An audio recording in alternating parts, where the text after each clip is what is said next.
풍류에 취하고 품격을 취하다. 주도의 재발견. 단순히 술을 좋아하는 애주가를 넘어 주류에 담긴 문화와 풍류를 즐기려는 미주가들의 솔직 담백한 이야기. 지금 시작합니다.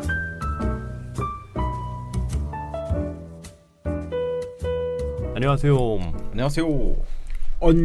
안녕하세요. 오늘도 함께하는 저는 삼틴입니다. 잔인입니다. 비둘기입니다. 야, 날씨가 너무 좋아졌어요. 이제 맞습니다. 봄이 온 것 같습니다. 이제. 제가 오늘 그 아시는 분은 아시겠지만 그 종합운동장 쪽에서 그 성남 방향으로 이렇게 뚝방길이 쫙 있어요. 그죠. 그쪽으로 제가 왔는데 그 뚝방길 따라 이렇게 가는데 벚꽃이 눈처럼 이렇게 쫙 날리더라고요. 그렇죠. 야, 너무 좋았습니다. 그렇죠. 오늘 소개해주실 위스키도 약간 이거 벚꽃 같은 느낌이죠. 아니 왜 제 말을 자르고 아니 리액션 제로. 왜 공감해 주셔야죠. 아니 그래서 저는 갑자기 병을 보자마자 그래서 벚꽃 얘기하시는 줄 알았어요. 아 이게 약간 위스키계의 벚꽃 같은 느낌이어서 그렇죠. 음, 이 파스텔 톤의 파스텔 톤의 그렇죠. 뭔가 화사하잖아요, 약간. 맞습니다. 오늘 오랜만에 합을 맞춰서 약간 삐걱거리는 느낌. 그러니까 이게 아니 내가 막 벚꽃 내기 막 이렇게 하려고 하는데 아니, 그러니까 갑자기 딱 자르고 이게 들어가니까 너무 당황했어. 이 애청자분들은 잘 모르시겠지만 우리가 그 사이에 이렇게 좀 서로 격리 기간들이 있었잖아요, 약간. 맞아요. 그래가지고 저희가 오랜만에 만났어요, 진짜. 네, 저희가 확진이 돼가지고 이게 또 꼬리 물기로 한 번씩 이렇게 되다 보니까 유일하게 우리 또 삼티님만 아직까지 생존자. 생존하고 있는데 저희가 오늘 오늘 마스크를 벗고 오늘. 네. 그냥 어떻게든 살아남겠습니다. 아무튼 근데 어제 애기들 데리고도 또 막 이렇게 석촌호수 쪽에 벚꽃놀이도 가고 했는데 이제는 약간 그런 코로나의 어떤 그 분위기가 이제 점점 이제 뭐라 그러죠? 이제 안전 불감증일 수도 있겠지만 어쨌든 이제 많은 분들이 이제 야외 활동도 많이 하시고 맞아요. 좀 사람들이 많이 모여 있는데 그래도 오랜만에 이제 그런 어떤 모습을 보니까 개인적으로는 기분이 되게 좋긴 하더라고요. 맞아요. 네. 요즘 그런 광경을 보기가 힘들잖아요. 네. 저도 이제 바이크 이제 좀 타기 시작해서 요즘 이제 쉬는 날마다 어디 가려고 이제 계획을 하고 있고요.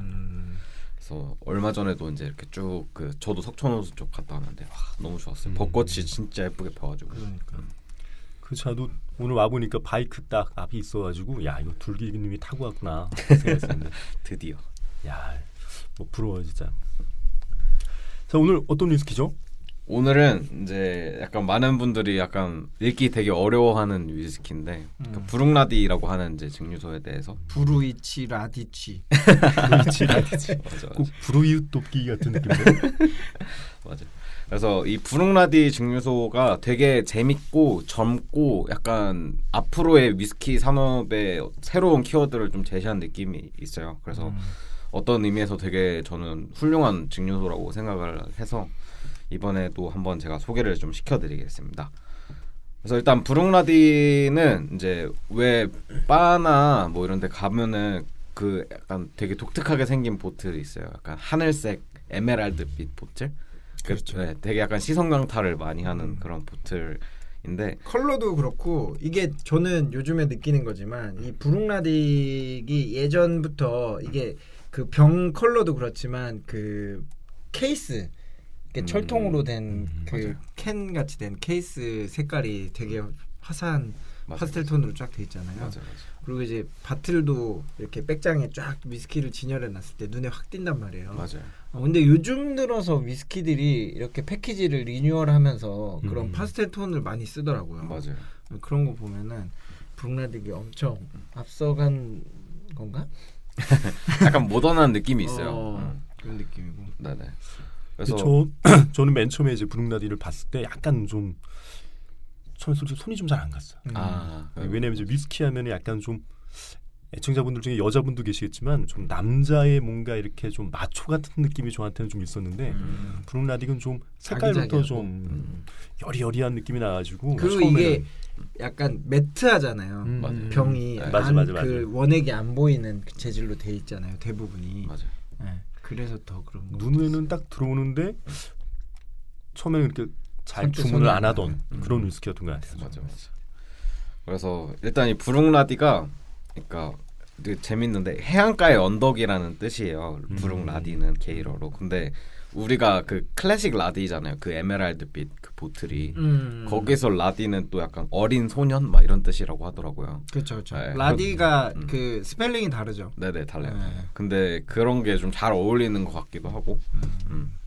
그래서 간략하게 이제 이 위스키 증류소의 역사를 좀 살펴보면은 이쪽 증류소도 좀 오래됐어요. 그러니까 옛날에 이제 하비 가문이 있었는데 그 하비 가문에서 1700년대부터 글래스고에서 위스키 증류소를 했대요. 근데 두 군데나 했다고 하더라고요. 되게 이제 위스키 쪽에서 좀 큰 증류소 두 개를 하고 있던 가문이었는데 이제 1881년에 하비 가문의 이제 3형제가 이제 거기서 독립을 하고 아일라로 넘어와서 증류소를 세우게 됩니다. 그래서 이 삼형제가 각자 이제 맡은 롤이 있어요. 그래서 막내인 로버트 하비는 이제 약간 설계업자 그런 건데 이제 증류소 설계를 도맡아서 했다고 하고요. 그리고 이제 첫째 형인 존 하비가 이제 증류 기술자였다고 해요. 그리고 윌리엄 하비 둘째죠. 둘째는 이제 좀 돈이 있었나 봐요. 그래서 약간 투자를 했던 이렇게 삼형제가 이렇게 했었는데 처음에 이제 아일라에 넘어왔을 때 어쨌든 여기가 섬이고 이제 유통망 같은 게 도로나 뭐 철도가 따로 있는 건 아니기 때문에 글래스고처럼 그렇죠. 네네 그 섬 해안가에 어디 좋은 자리를 찾다가 이제 부두가 있는 브룩라디에 이제 증류소를 세우게 됩니다. 그렇죠. 예전에는 그게 이제 뭐 본토 같은 경우는 그 당시에 이제 철도라 이런 것들이 잘 깔려 있어서 그렇죠. 내륙 지역도 뭔가 그런 물류 유통을 하기에 나쁘지 않은 조건인데 여기는 이제 섬 지역이다 보니까 네. 아무래도 이 해안가 주변으로 그죠? 네. 부둣가 근처에. 맞아요. 그래서 아마 그 아일라나 섬 지역으로 가면 대부분이 다 해안가 근처에 증류소들이 위치하고 있을 거예요. 네네. 그래서 아일라 섬에는 이제 키로만을 빼고는 대부분 해안가에 있다고 하더라고요. 키로만은 그나마 이제 또 신생 증류소니까. 네네. 그죠? 그렇죠. 맞습니다. 그래서 이렇게 삼형제가 이제 좀 설계를 잘 해서 가는데 지금 이때 이제 증류소 설계도 되게 그러니까 지금도 되게 효율적으로 잘 되어 있다고 한 하고요. 200년 전쯤에 이걸 네. 한 건데도 불구하고 네. 그리고 이제 이런 증류 이제 뭐 설비 같은 것도 지금도 계속 쓰고 있을 만큼 되게 잘 해놨다고 하더라고요. 그렇죠. 근데 이제 문제는 이 세 분이 계속 잘 지낸 게 아니고 이게 좀 위스키가 좀 될만 하니까 이제 어쨌든 형제니까 계약서를 안 쓰잖아요. 너무 익숙해. 그래서 서로 이제 좀 싸움이 생긴 거죠. 그래서 소송도 걸고 막 이제 잘 안 굴러갔어요. 계속 삐그덕 하다가 이제 뭐 1차 세계대전, 2차 세계대전, 뭐 금주법 이런 일들 때문에 계속 이제 풍파를 겪다가 이제 계속 운영이 안 돼요. 그러다가 이제 1900년대 후반에까지 와가지고 94년도에 결국에 폐쇄가 됩니다. 그리고 한 6년 동안 이제 거의 증류소 가동을 안 하다가 2000년 12월에 그 머레이 맥데이비드라고 하는 이제 독립병입 회사에서 그 그룹에서 인수를 해요. 그래서 이때 이제 그 유명한 이제 마스터 디스틸러죠. 당시 보모 마스터 디스틸러였던 짐 맥유한 박사님이 이제 컨설팅을 하게 되고요. 그리고 그때 딱 이제 증류소를 이렇게 돌아보시는데 네, 그런 설비들이 되게 뭐 문제가 없이 잘 돌아가더래요. 그래서 이제 지금도 그대로 사용을 하고 있다고 하고 그래서 실제로 거기 증류소 내부의 어떤 그 설비들을 보면은 되게 아날로그식이에요. 그래서 여기 이 증류를 하는데 되게 기술이 많이 필요하다고 하더라고요. 요즘 뭐 버튼 하나 누르면 다 증류되고 이러는데 여기는 이제 어느 정도 그런 설비에 대한 이해가 없으면은 그런 걸 할 수 없다고 그쵸. 합니다. 그래서 그 뭐라 그러지? 뭐 스프링뱅크 같은 경우도 네, 뭔가 공정이 모든 게 다 일어나고 되게 수작업으로 되게 많이 하고 있고 이렇고 브룩라디 증류소 같은 경우도 네. 굉장히 아날로그식으로 돼 있잖아요. 그래서 오히려 그 뭐 젊은 이제 막 증류소나 이런 위스키 업계로 좀 일을 해보고 싶은 친구들이 되게 일을 해보고 싶대요. 이런 증류소에서. 왜냐하면 모든 공정을 다 이제 맞아요. 디테일하게 할 수 있으니까. 그리고 제가 듣기로도 이런 컴퓨터 장비나 이런 게 거의 없이 그냥 다 정말 사람 손으로 다 한다라고 하더라고요. 맞아요. 그리고 막 이제 어쨌든 이 증류소가 되게 직원이 많기로 되게 유명하잖아요. 그러니까 사람 손이 많이 사람 손이 필요하겠죠. 많이 필요하니까 그런 것도 있다고 하더라고요. 그러면은 막 다 이게 뭐라 해야지 문서 작성 이런 것도 다 수기로 하나? 그거 있어요. 그 진맥이현 박사가 왔었잖아요, 한국에. 이 브룩라디 증류소에는 컴퓨터가 한 대밖에 없대요. 근데 그 컴퓨터도 웹캠, 그 CCTV 보는 그런 것처럼 그 컴퓨터고 나머지는 다 수작업. 아 수기로 다. 네, 수기로 적는다고 하더라고요. 와 장난 아니겠다. 지금 이제 핸드폰으로 많이 하지 않을까 이제? 그럴 수도 있어요. 근데 이게 항상 이제 이분들이 약간 제조 방식이나 이런 거 표기를 하잖아요.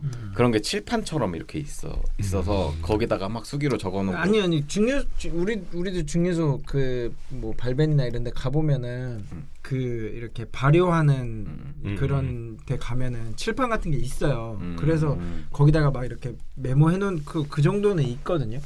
근데 이제 모든 공정 아까 얘기했던 진짜 뭐 문서 작성하는 것까지 다 수기로 한다 그러면 그렇죠. 진짜 직원도 많이 필요하고 그걸 관리하는 게 진짜 쉽지 않겠다. 그래서 저도 이 브룩라디 영상 보면은 얘네가 확실히 젊은 애들이라 그런지 그런 영상을 되게 잘 만들어 놨어요. 근데 거기 보면은 숙성고를 보여주는데 숙성고가 진짜 너무 낡아가지고 막 문이 막 삐까덕 하고 막 창문도 탁탁탁탁 거리고 약간 보여주기 시간이야. 그런 걸 수도 있지만 뭐 아무튼 그렇습니다. 그래 아무튼 제가 듣기로도 이 뭐 아일라 섬에 사시는 분들 중에 위스키 증류소나 이런 쪽에 종사하시는 분들이 꽤 많은데 뭐 그 중에 거의 한 절반 가까이는 브룩라디 증류소에서 일을 하신다고 들었어요. 맞아요, 예전에 맞아요. 그 세미나 할 때 네, 맞아요. 들었는데 뭐 이게 지금 홈페이지 제가 보고 있는데 여기에 이제 직원들 단체 사진 나와 있는 것만 봐도 한 100여 명 지금 되는 것 같은데. 그러게 얼핏 보면 무슨 캠프 놀러 간 것처럼 보여요. 근데 이 중에 막 한 절반은 다 문서 작성하고 이러는 거예요. 봐서는 젊은 분도 꽤 많은데.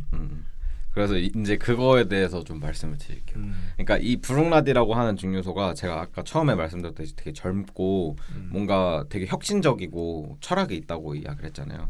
근데 예를 들면 이제 그러니까 여타 전통적인 어떤 위스키 생산에서 철학이 있다라고 하면은 모던한 어떤 방식의 위스키 생산 공정을 이제 사용하지 않고 전통을 고수하는 그런 어떤 철학이라고 한다면 브룩라디는 어쨌든 좀 현대 사회에 맞는 키워드들 예를 들면은 이제 뭐 지속 가능성이라든지 뭐 보리 추적 가능한 보리라든지 이런 것들 투명도 이런 것들을 되게 추구를 많이 해요. 근데 이게 어쨌든 이제 요즘의 어떤 주류 산업에 있어서 좀 가장 큰 키워드 중에 하나가 또 지속 가능성이잖아요. 근데 얘네가 이제 2000년부터 시작을 하면서 이거를 거의 한지 10년이 넘었고 얘네들이 실제로 이제 좀 이뤄낸 것들이 뭐냐고 하면은 이제 그 보리 농작 산업이랑 연계를 해가지고 그렇죠. 네 그런 어떤 커뮤니티 그리고 자기들이 투자를 아끼지 않고 지역 경제, 지역 사회를 위해서 뭔가 이바지를 하는 그런 것들을 하는데 여기서의 이제 가장 이제 브룩라디의 철학이 나오는 게 때루아라는 개념이에요. 그렇죠. 그러니까 때루아라는 게 사실 뭐 우리가 와인이나 이런 거 이야기 많이 하면서 뭐 빈티지 같은 거 이야기하고 그러니까 포도의 어떤 그러니까 뭐 와인 생산에 있어서 포도가 되게 좋은 포도인지 나쁜 포도인지 이런 것들을 빈티지로 많이 판단을 하잖아요. 그렇죠. 그 때루아라는 게 어쨌든 그 생산하는 생산물에 어떤 영향을 미칠 수 있는 뭐 뭔가 많은 것들, 뭐 토양일 수도 있고 기후일 수도 있고 주변 환경 같은 것들을 다 때루아라고 얘기를 하잖아요. 네네. 근데 사실 이게 증류주 같은 경우에는 뭐 그거에 대한 뭐 예를 들면 원재료라든지 이런 것들이 다 증류를 통하고 나면 그런 것들의 어떤 뭐라 그래야 되지? 그런 것들이 위스키에 미치는 영향이 되게 줄어드니까 크게 이렇게 신경을 많이 안 썼는데 이게 브룩나디 같은 경우는 그 때루아를 되게 많이 강조를 하고 있고 중요시하고 있죠. 그래서 근데 이 때루아에 왜 그러니까 위스키를 생산하는 데 있어서 왜 때루아에 집착을 하느냐라고 하면은 얘네는 이제 어쨌든 장소라는 키워드가 있어요. 어쨌든 그 요즘 최근에 어떤 위스키 회사들은 이제 뭐 몰팅 같은 것까지는 거의 몰팅 회사에서 다 하잖아요.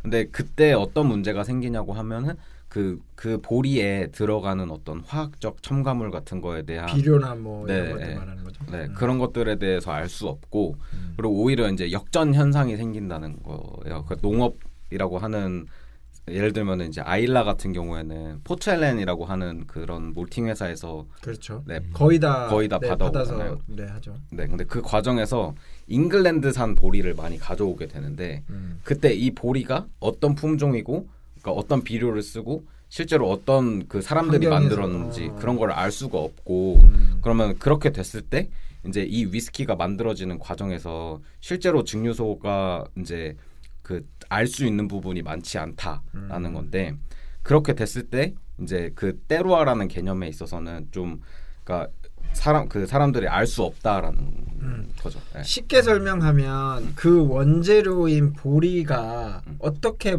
키워지고 만들어졌는지에 대한 그런 정보가 거의 없으니까 예를 들면 뭐 비료 뭐 굉장히 몸에 안 좋은 비료라든지 그런 환경에 노출되어 있는지를 모른다는 거잖아요. 그렇죠, 그렇죠. 근데 이제 뭐 예를 들면 브룩나디 같은 경우는 스코틀랜드에서 재배한 보리를 쓴다든지 아니면 아일라 섬에 있는 보리를 쓴다든지 아니면 그런 어떤 정보들을 다 역추적해서 어떤 농장에서 뭐 어떤 방식으로 이 보리를 키웠는지에 대한 그런 것들을 다 관리를 한다는 거잖아요, 그죠? 그렇죠, 그렇죠. 그리고 이제 그렇게 됐을 때는 어떤 문제가 생기냐면 최근에 이제 이슈가 이제 법원 같은 경우에는 그러니까 요즘 이제 그 사료값이 많이 올라가고 있다고 하는데 그 옥수수가 되게 흉작이라고 하더라고요. 최근 몇 년이. 근데 그렇게 됐을 때 결국에 옥수수가 흉작이기 때문에 위스키가 생산량이 줄어들 수밖에 없고 단가가 올라가는 거잖아요. 근데 이거에 대해서 이제 그 위스키를 만드는 그런 회사들의 입장에서는 이거를 해결할 수 있는 능력이 아예 없다는 거고 그리고 어쨌든 이런 흉작의 원인 자체도 기후 변화라는 어떤 우리 인류 공통의 어떤 문제가 있는 건데 그거에 대해서 너무 무관심하다는 거예요. 왜냐면은 실제로 흉작이 한 번 되면은 직격탄을 맞는 건 위스키 산업인데 그러니까 왜 위스키를 만드는 어떤 회사들이 이거를 자기들이 개선을 하려고 하지 않느냐. 네. 근데 이런 것들이 이제 그 때루아라는 개념이랑 맞닿아 있는 거고 그래서 이제 브룩나디가 하는 게 뭐냐라고 하면은 실제로 이제 그런 포첼렌 같은 어떤 대형 회사에서 그런 몰트를 받아오는 게 아니고 이제 베얼즈 몰팅이라고 하는 이제 그 하일랜드 쪽에 있는 좀 규모가 그렇게 큰 회사는 아닌 것 같아요. 근데 거기서 받아오는데 그 이유가 뭐냐면 모든 이제 그 스코틀랜드 내에서만 이제 경작이 되는 보리고 그 보리의 품종이라든지 이게 어디서 왔고 어떤 농장에서 만들어지고 그걸 뭐라 그러지? 생산 이력 우리나라도 왜 그런 거 있잖아요. 소고기 같은 거 이렇게 원산지 표기 딱 이렇게 RFID 같은 거 예를 들면 위스키로 치면 RFID 같은 게 있어서 딱 코드 찍으면은 어디서 누가 만들었고 이런 게 다 나오잖아요. 그런 걸 말하는 거죠. 네네. 근데 그렇게 됐을 때 좋은 점은 뭐냐고 하면 어쨌든 이 관리가 어떤 건지 자기들이 얘네들은 다 볼 수 있고 이게 이제 발생하는 탄소 발자국이라든지 뭐 이런 것들에 직접 관여를 할 수 자기가 컨트롤을 할 수 있다는 거예요. 예를 요구 사항을 뭐 예를 들면은 이런 것 좀 하지 말고 이런 건 좀 해주세요. 이렇게 할 수 있고 그렇게 하면은 사실 단가가 엄청 올라갈 텐데 그쵸. 그런 걸 다 감수한다는 거잖아요. 그렇죠. 네. 그리고 이제 근데 또 약간 브룩나디 자체도 생산량이 그렇게 많은 곳은 아니에요. 그 하루에 뭐 한 3회 정도 위스키 원액을 생산을 한다고 하는데 그 양이 그렇게 뭐 많지는 않은데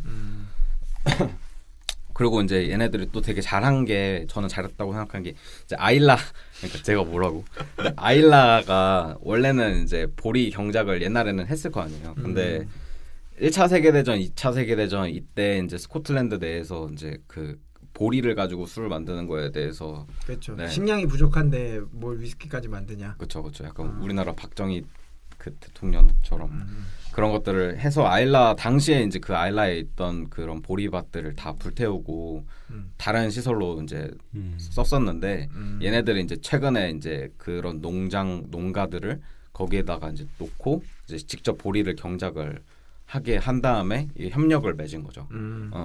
그렇게 해서 그거를 브룩나디에서 어떻게 보면 추진을 했다는 거죠. 네네.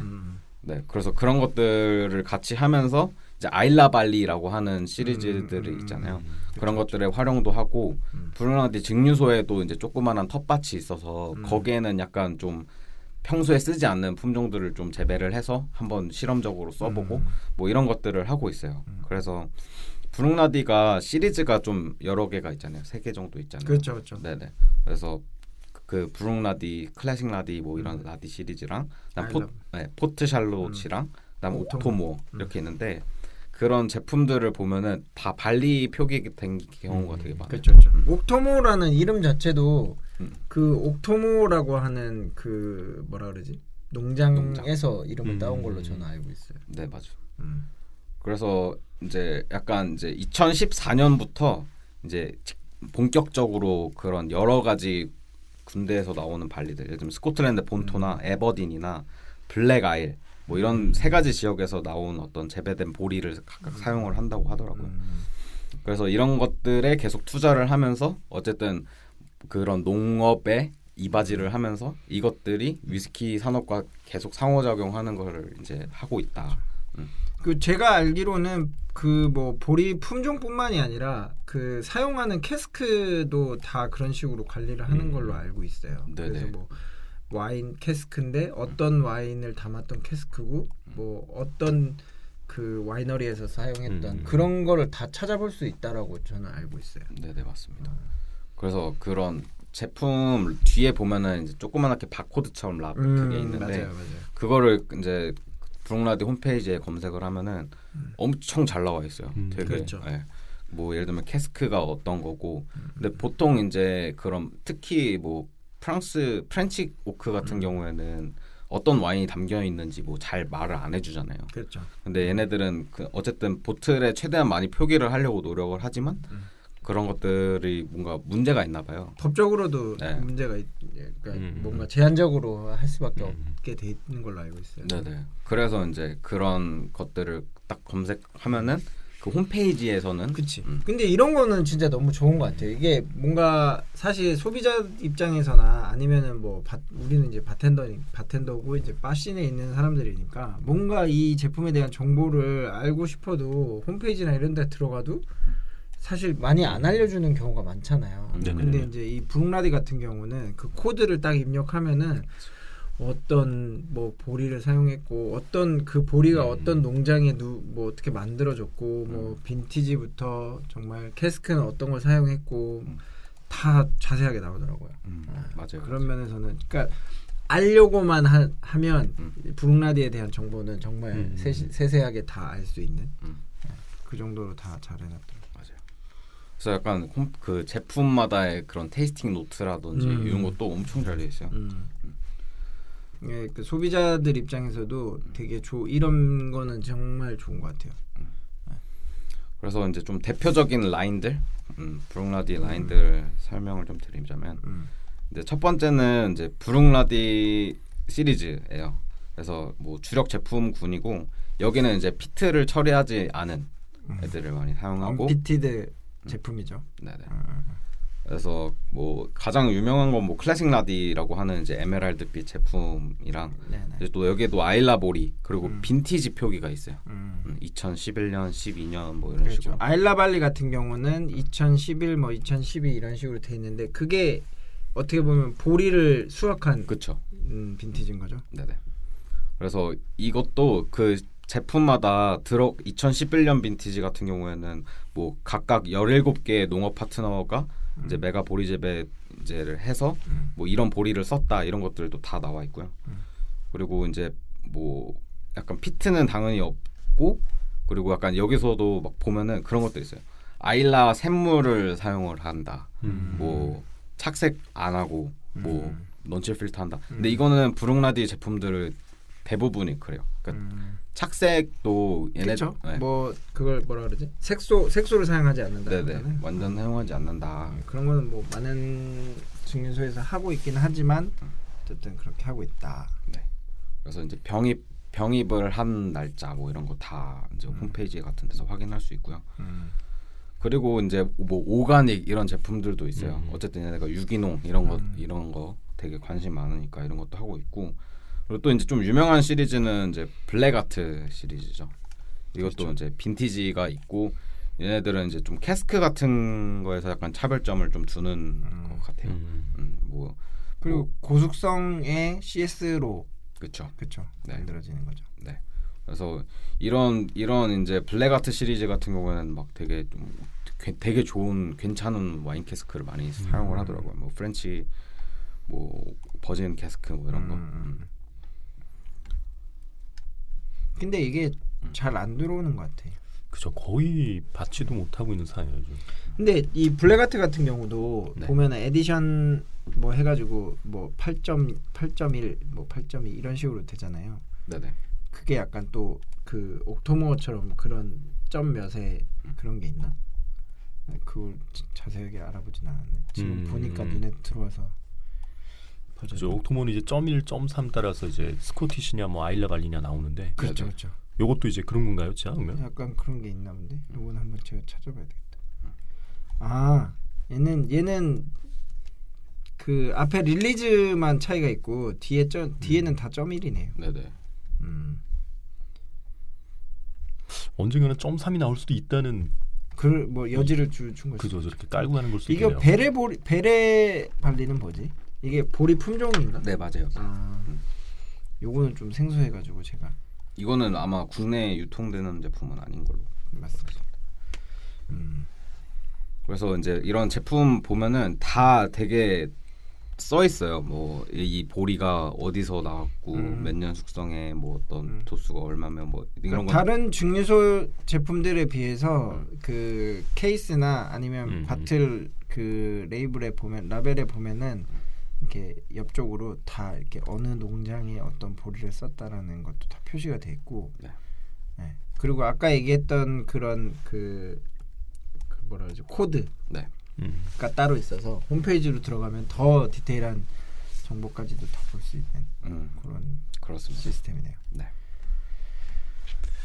그러니까요. 보통 위스키 하면 정말 어디 보리를 썼나까지 공개하는 경우가 몇 안 되는데. 그렇죠. 뭐 예를 들면 대충 이 증류소는 뭐 어떤 품종의 보리를 주력으로 그죠. 쓴다라는 거에 이제 뭐 디테일하게 찾아보거나 물어보면 알 수는 있는데 사실 그것도 뭐 트렌드에 따라서 조금 이렇게 바뀌어가긴 하잖아요.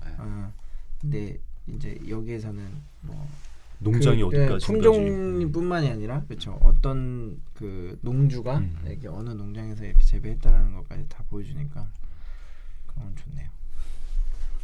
그러니까 어쨌든 이런 것들을 하는 게 이 그 진메기안 박사가 이야기하는 거는 그러니까 얘네가 뭐 어떤 보리를 썼고 어떤 품종을 썼다고 이야기를 하지만 사실은 그게 아닐 수 있다라는 거고 그러니까 거의 대부분 그렇지 않다라고까지 이야기를 하더라고요. 그러니까 예를 들면 우리가 뭐 몰팅 회사에 이걸 해주세요라고 했는데 실제로 그 보리가 들어가지 않을 수도 있다. 그러니까 근데 그거를 뭐 예를 들면 알아볼 수 있는 방법이 없다. 네, 그런 것들을 이야기를 하는 거예요. 그러니까 사실 그 뭐 아까 잠깐 얘기 나왔지만 키로만 같은 경우는 이게 팜 디스틸러리라고 해가지고 네네. 전량은 아니겠지만 어쨌건 자기네들이 직접 경작한 보리를 사용하고 그다음에 나중에 병입까지도 숙성 병입까지도 다 자기네들 자체적으로 하는 제품이 있잖아요. 네네. 그러니까 그런 거 같은 경우는 그게 품질이 좋고 나쁘고는 뭐 어쩔 수 없는 거긴 한데 어쨌든 그거에 대한 그 디테일한 품질 관리를 본인들이 할 수 있는 거잖아요. 그렇죠. 근데 이제 지금 둘기님이 계속해서 얘기하는 그런 것들은 어떤 대형 업체에다가 몰팅을 맡기고 그다음에 뭐 숙성도 창고로 아예 자기네들 증류소가 아닌 다른 지역에다 하는 경우도 있고 그렇죠. 병입도 맡기는 경우가 있고 이런 경우가 있잖아요. 네. 그러니까 그런 거 같은 경우는 디테일하게 관리가 안 되는 거지. 그죠, 뭐 그죠. 몰팅 같은 경우도 뭐 PT를 어느 정도 ppm으로 해가지고 이렇게 입혀서 해주세요라고 하지만 뭐 그거야 뭐 수치를 맞출 수는 있겠지만 그게 정말 어떤 보리를 어떤 식으로 키워서 뭐 이렇게 사용하는지 그런 거에 대한 걸 디테일하게 관리를 할 수 없으니까 그렇죠. 그런 면에서는 소비자들이 믿고 먹을 수 있는 거죠. 그죠. 이게 뭐 가끔 마트 같은 데만 가봐도 이렇게 딸기나 이런 거 그냥 이렇게 어느 지역 이런 게 아니라 왜 농부가 이렇게 환하게 웃으면서 이렇게 사진이 자기 이름까지 거는 경우가 맞아요, 있잖아요. 아, 그럼 뭔가 확실히 신뢰도 더 가고 뭐 맛도 더 맛있었던 느낌이 더 많이 들고. 그렇죠. 그러니까 그거랑 똑같은 거야. 아까 진짜 우리 RFID나 그런 뭐 소고기 같은 거 원산지 바코드 찍어보면 다 나오는 것처럼 그렇죠. 그렇죠. 그런 걸 할 수 있는 게. 이게 쉬운 게 아닐 것 같은데 정말. 그렇죠. 그리고 이제 또 뭐 이것도 아까 그래서 여기에 지금 섬 주민이 3,228명이래요. 현 시간 기준으로. 근데 그 중에 이제 한 80명 정도가 지금 브룩나디에 있다고 하더라고요. 한 20명 정도가 줄었어요. 그러니까 제가 듣기로도 그 뭐 3천여 명의 그 아일라 섬에 살고 있는 주민들 중에 한 200명 가까이가 그 위스키 산업에 종사하고 있는데 그 중에 절반 가까이는 브룩나디 증류소에서 일을 문서를 수기로 작성하고 그럼 한 20명이 줄었다는 거네요. 그렇죠. 컴퓨터가 하나 늘었나 본데요. 코로나 코로나. 상황 그럴 수도 때문에 있겠네. 지금 이제 생산량이 많이 줄고 그렇기 때문에 그럴 수 있습니다. 그리고 이제 다음 라인업이 이제 포트 샬롯이잖아요. 근데 이 포트 샬롯은 이제 약간 초록색과 검정색 사이에 약간 그런 병, 그 약간 똥똥한 병. 그러니까 헤벨리 피티드로 기획이 됐고 뭐 40에서 50 ppm 정도 라인업으로 구성이 된 제품들인데 얘네도 이제 아일라발리 제품들이 있고 뭐 10년 숙성 이런 제품들이 있고요. 그다음에 이제 얘네도 그런 게 있어요. 그 와인 캐스크 숙성. 그래서 뭐 막 MRC, 뭐 OLC 뭐 이런 식으로 뭐 약자로 표기가 돼 있는데 그렇죠. MC, 뭐 PAC 이렇게. 그래서 보통 이제 이런 올로로소, 그러니까 예를 들면은 마찬가지로 다른 위스키들 이거는 쉐리 캐스크다라고 이렇게 했을 때 실제로 그게 어떤 쉐리 캐스크인지도 뭔가 잘 모르는 경우가 많은데 얘네는 그 올로로소 쉐리 캐스크가 어디서 왔는지 뭐 이런 것까지 알려주는. 그리고 뭐 시라 캐스크도 같이 사용을 하고 뭐 그런 것들 다 어디서 알려주고 특히 이제 이 프렌치 오크 같은 경우는 뭐 어디서 왔는지 이런 것까지 다 이야기를 해주더라고요. 그러네요. 지금 제가 PAC라는 제품을 한번 클릭해서 보고 있는데 네. 뭐 여기 나오네요. 그러니까 보르도 북쪽의 지롱드 좌안에서 적포도주를 이제 담았던 뭐 그러니까 미국산 오크를 사용해서 그 와인을 담았던 캐스크에서 최소 6년 정도 숙성했다. 이런 식으로 약간 좀 디테일하게 다 알려주네요. 네. 그래서 이 PAC는 이제 그 보르도인데 이제 이게 뭐 폴락 이게 샷도 중에 하나지 않아요? 그렇죠. 뽀이약 뭐 이런 거 맞아, 뽀이약. 그러니까 이게 던졌어. 그 브룽아디에서 나온 거 있잖아요. 그 샤또 캐스크 피니시. 끼베 시리즈? 네, 끼베 시리즈. 그러니까 얘네가 그런 캐스크에 좀 관심이 많나 봐요. 약간 그런 샤또 캐스크들 막 마고랑 막 이런 것들, 오브리옹 막 이런 거 있었던 거. 그래서 아무튼 그런 것들을 많이 하고 있고. 이게 포트샬롯 같은 경우는 네. 그 브룩나디 증류소가 이제 언피틸드로 만들잖아요. 네. 그러니까 약간 그 아일라에 어떻게 보면은 그런 어떤 전체적인 정체성과 좀 벗어나 있으니까 우리도 좀 피트를 넣어서 만드는 그런 위스키를 좀 만들어 보자라고 해서 만든 것 같아요. 그래서 뭐 전체적으로 한 40 ppm 그쵸. 정도 되는 피트, 그러니까 전형적인 아일라 스타일의 그렇죠. 그런 제품으로 나온 것 같아요.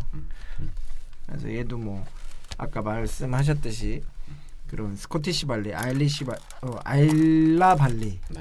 이렇게 있고 그다음에 뭐 다양한 뭐 와인 캐스크에서 숙성한 제품들 이렇게 구성이 돼 있네요.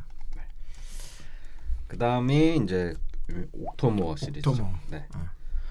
옥토모는 정말 약간 피트의 어떤 끝판왕 같은 느낌으로 사람들이 많이 인식하고 있죠.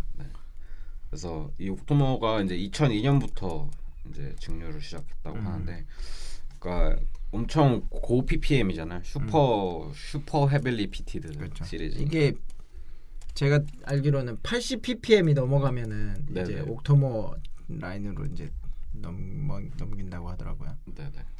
그래서 거의 한 300시간 이상 피트를 쬐다고 하고요. 그리고 이제 얘네가 이야기하는 건 더 임파서블 이퀘이션, 불가능한 방정식, 그런 이제 약간 고 PPM에서 나오는 어떤 것들이 어떻게 보면은 이런 그 위스키에서 어우러지는 그게 되게 좀 불가능한 걸 우리는 해냈다 뭐 이런 느낌인 거죠. 근데 이게 이 옥토모에 대한 어떤 그런 걸 좀 찾아보면 이게 ppm이라는 게 그 뭐지 몰팅하는 과정에서 이제 몰팅이 끝난 과정에서 측정하는 거죠. 그렇죠. 그러기 때문에 예를 들면 뭐 40 ppm, 뭐 50 ppm 이라고 하더라도 그 증류가 다 끝난 다음에 다시 ppm을 좀 측정해 보면 거의 뭐 한 5분의 1 이런 식으로 떨어진다고 하더라고요. 그러니까 실제로 이제 증류가 다 된 상태에서 이렇게 향이나 맡아 보면은 그렇게 강하지는 않는다고 하더라고요. 그래서 이 옥토모 시리즈 같은 경우도 얘네들이 막 뭐 평균적으로 보면은 한 100, 130, 40 정도 되잖아요. ppm이. 뭐 많은 거는 뭐 200도 넘어가고 막 300 ppm도 넘어가고 이런 게 있는데 실질적으로 이렇게 비교를 해보면 뭐 라프로익이나 좀 피트 센 거 아드백 라프로익 이런 거랑 비교해 보면 막 정말 막 한 4배 5배 이렇게 강하지는 않은 거예요. 맞아요. 그러니까 이 ppm에 대한 룰이 확실히 정해진 게 아니다 보니까 이제 약간 중구난방. 예를 들면은 막 최근에 뭐 나온 뭐 그 라세이인가 그거 이야기할 때 그 이야기가 나왔었는데 이제 실질적으로 자기들은 뭐 6 ppm 정도 된다고 이야기를 하더라고요. 그래서 뭐 이게 마셨을 때는 피트가 꽤나 있어가지고 그런 이야기가 나왔었는데 자기들은 이제 그 병입할 때 ppm을 잰다고 하더라고요. 그렇죠. 네, 그래서 그런 기준의 차이는 있고 사실은 이제 처음에 이제 몰팅이 끝나고 나서 몰팅이 끝나고 나서 그 ppm을 재는 거는 큰 의미는 없다. 네. 그러면 다 뭐 발효를 그러니까 뭐 밀링을 하고 발효를 하고 증류를 해서 어떻게 보면 증류 원액 아니면 오크통에서 숙성한 이후에 병입하기 전에 ppm이 중요하다. 그렇죠. 근데 또 그렇다고 해서 그 ppm이 차이가 뭐 2-3배라고 하더라도 그만큼의 어떤 느껴지는 스모크가 막 그렇게 않다. 네. 그러니까 어떻게 보면은 잘 이런 걸 활용한 거죠. 어떻게 보면 그냥. 근데 이게 또 재밌는 게 옥토모 좋아하시는 분들은 요즘 ppm 수치가 얘네 높아봐야 100 초반이잖아요. 그렇죠. 예전에는 보통 한 200 정도는 넘어갔던 것 같은데 요즘은 한 100, 130, 뭐 2, 30 그렇죠. 그렇죠. 근데 옛날 걸 더 높은 ppm을 선호하시는 분들이 많고 여성분들이 의외로 오히려. 피트를 싫어하셔도 옥토모는 또 부드럽게 드시는 경우가 되게 많아요. 맞아요. 그게 이제 약간 그런 게 있는 것 같아요. 이게 아까 포트샬로에 0.1, 0.2, 0.3, 0.4가 있잖아요. 그래서 이 0.1이 스코티시 발리에 이제 보통 버번 캐스크 숙성하는 라인업들. 그리고 0.2가 이제 같은 스코티시 발리인데 이제 와인 캐스크 피니시를 하는 라인업. 그러니까 그 0.1에서 추가로 와인 캐스크나 이런 어떤 캐스크에서 추가로 숙성한 게 0.2. 그렇죠. 그 0.2를 추가로 와인 캐스크 피니쉬를 하면 0.2. 네네. 네. 그러니까 버전이 다른 거죠. 그리고 0.3이 아일라 발리. 네. 그리고 0.4가 이제 버진오크 캐스크. 그래서 약간 좀 독특한 그런 이제 캐스크를 쓰는 라인업들인데 저도 이제 그런 여성분들이 이제 피트는 싫은데 옥토모가 좋다라고 하는 분들은 뭐 대부분 약간 0.2나 뭐 그런 근데 국내에는 0.2가 많이 들어오진 거의 안 들어오잖아요. 안 들어왔죠. 안 들어왔죠. 거의 안 들어와요. 네네네. 그거 어디서 드셔보신 거지? 면세 외국 나가면 좀 팔고 그럴 거예요 아마. 그래서 근데 아까도 말씀드렸지만 이게 옥토모 같은 경우는 실제로 마셔보면 이만큼 임팩트가 막 오지는 않을 수도 있어요. 그죠? 그래가지고 뭐 요 정도는 뭐 생각보다는 마실 수 있겠는데 라고 생각하시는 분들이 꽤 있어요. 근데 이게 옥토모가 다 그거죠. 캐스크 스트렝스죠. 그렇죠. 네네네. 캐스크 스트렝스니까 이게 정말 뭐 어떻게 보면 강하게 느껴질 수는 있을 것 같아요. 그렇죠. 그 알코올 도수에서 오는 임팩트랑 ppm이 높은 거에서 오는 임팩트랑 높을 수는 있는데 생각보다는 그래도 뭐 이런 그러니까요. 느낌이니까 아드백이 뭐 40, 50 ppm이라고 치면 이거는 뭐 3배, 4배짜리 그렇죠. 페놀 수치가 나와야 되는데 그런 느낌은 아니죠, 이제. 그렇죠.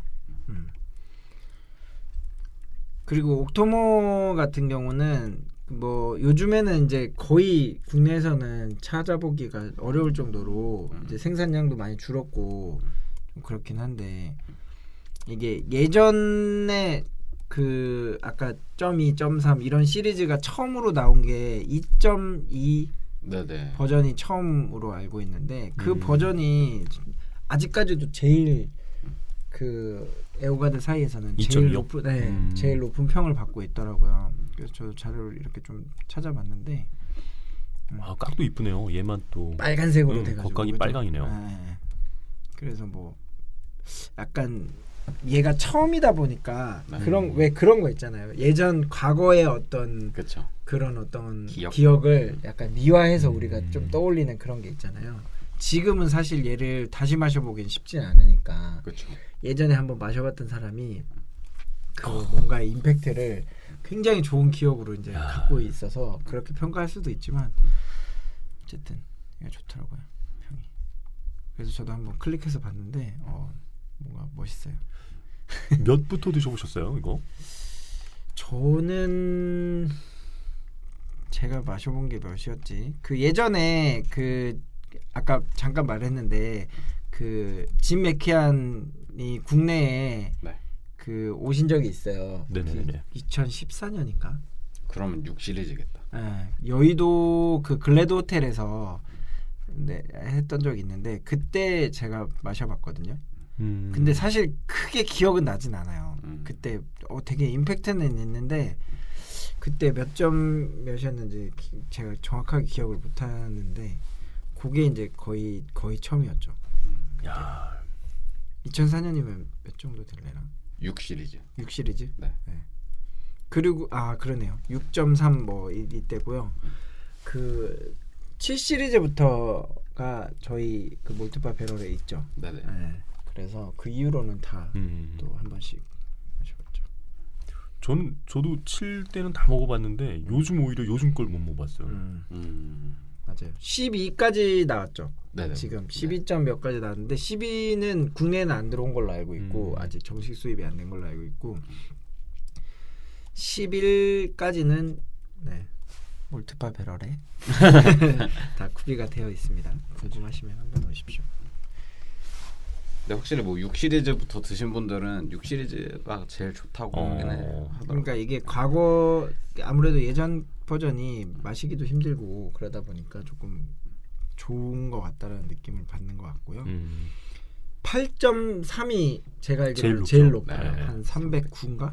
300 넘는 유일하게. 근데 그것도 그러니까 생각보다 그러니까 예를 들면 다른 버전이랑 치면 한 2배 정도 되는 거잖아요. 보통 한 130, 140 ppm 정도 되니까. 또 비교해 보면은 그렇진 않은 것 같아요. 저는 이제 200 넘는 거가 제일 맛있었는데 요 8.3 저 못 먹어봤거든요 아직. 네. 맛있어요. 300 넘는 느낌이 나요.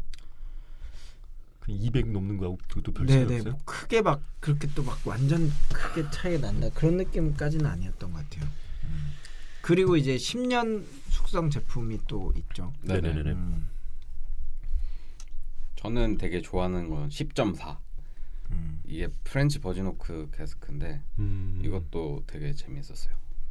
뭔가 피트가 엄청 세지도 않고 저게 그 과실 같은 그 캐릭터가 빡 오는. 그러니까 의외로 이게 약간 디테일들이 있더라고요. 네. 옥토모도.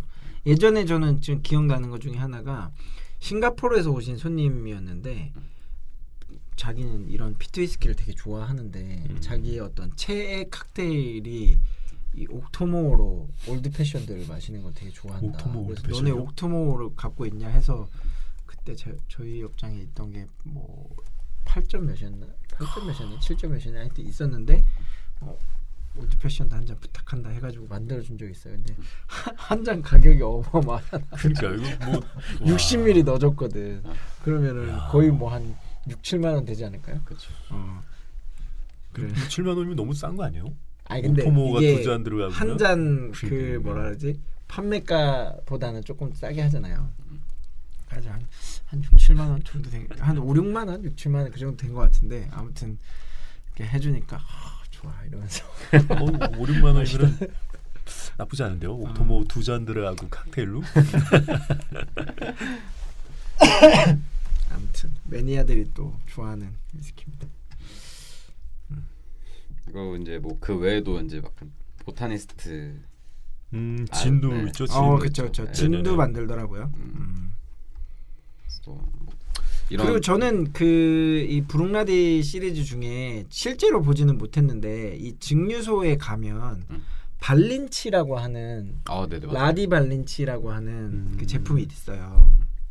이게 저도 이미지로만 봤는데 보면은 이제 뭐 와인 캐스크 같은데 숙성한 제품도 있고 뭐 사이즈 또 한 500ml 정도 사이즈로 해가지고 그러네요. 나오는데 이게 재밌는 게 그 이게 병에 붙어 있는 라벨을 보면은 그 브룩라디에서 근무하는 직원들의 신상 명세라고 해야 되나 이름이랑 이렇게 딱 포지션이랑 이런 것들이 돼 있고 고유 넘버가 있어요.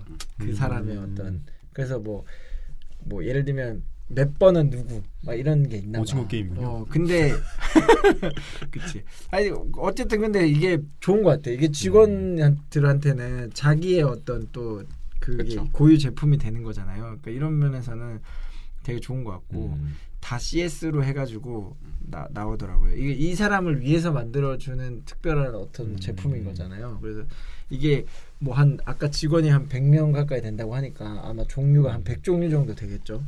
그래서 이걸 선택해서 살 수 있는지는 모르겠는데 어쨌든 싱글 캐스크에 캐스크 스트렝스로 나오는 것 같아요. 그래서 뭐 캐스크 정보, 캐스크 넘버, 그다음에 뭐 어떤 쉐리 혹스헤드 뭐 이런 식으로 돼 있고 증류 뭐 연도랑 뭐 숙성 연도 해가지고 그다음에 그 제품의 넘버 해가지고 이거는 누구다, 뭐 백키 코드 해가지고 이제 이 사람은 어떤 포지션에서 근무하고 있다 이런 것까지 다 나오는데 중요한 거는 짐 맥키안이 13번에 있어요. 이 버전 엄청 많이 노리지 않을까 생각하고 있습니다. 일부러 딱 자기가 13을 했을 수도 있겠네요. 모르겠어요. 이걸 그랬는데 아무튼 이 제품이 13번이 이제 짐 맥키안으로 되어 있고요. 이게 44.9도로 나온 건데 이게 한 번만 나오고 만 건지 아니면 계속해서 이게 뭐 한번 예를 들면 100병이 한 번 나온 다음에 다시 또 1번부터 넘버링해서 나오는 건지 모르겠지만 어쨌든 제가 찾아본 이미지로는 13번에 이제 짐 맥키안이라고 되어 있고 뭐 피노 쉐리 캐스크의 23년 숙성으로 44.9도로 병입된 제품이고 병수는 한 630병 정도 병입됐다고 하더라고요. 요런 거는 진짜 좀 가치가 그러게요. 있지 않을까. 500ml짜리니까 뭐 많이 나온 건 아닐 수도 있네요. 그렇죠. 뭐 어느 정도일까? 한 뭐 버번 캐스크 나 아니면 혹스헤드 정도 그쵸. 사이즈 그 네. 정도 사이즈에서 나오겠죠. 대부분. 지금 잘하면 지금은 이제 100번이 넘어가 있을 수도 있는 거네요. 그렇죠. 근데 일단은 뭐 한 지금은 60병 정도 있다고. 현재는 네. 60번. 아니 요런 거를 진짜 좀 뭐라 그러지? 약간 벤치마킹 해가지고 우리나라도 뭐 거기 어디죠?